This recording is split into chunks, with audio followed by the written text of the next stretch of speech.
our initiative is a multi-sectorial initiative because cancer cannot be solved by just one sector. We need to have government, civil society, institutions, the academia, the private company. I don't know any NGO that produces radiotherapy machines. So we need the radiotherapy machines, the pharma companies around the table. So if you want to move all different stakeholders together, data has to bring them together. If not, it becomes, the pharma industry thinks that we need to focus on that. The government thinks we need to focus on that.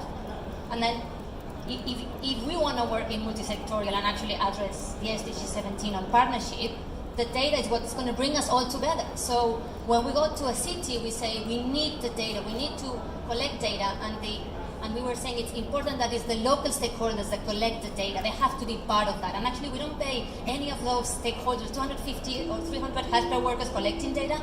It's all volunteer. There has to be their ownership of that's their city, that's their data, and actually after that data, all together in an executive committee that represents each sector are going to decide, evidence-based, what are the priorities for the city. But it's not going to be any interest behind that decision. It has to be data-driven decisions. That's why I think I would like to say how it's important that the city owns the data, that it has to be driven by them. And there's always sometimes international organizations, we tend to go to a place and say, this is what is the problem, and this is going to be the solution. Well, who I am?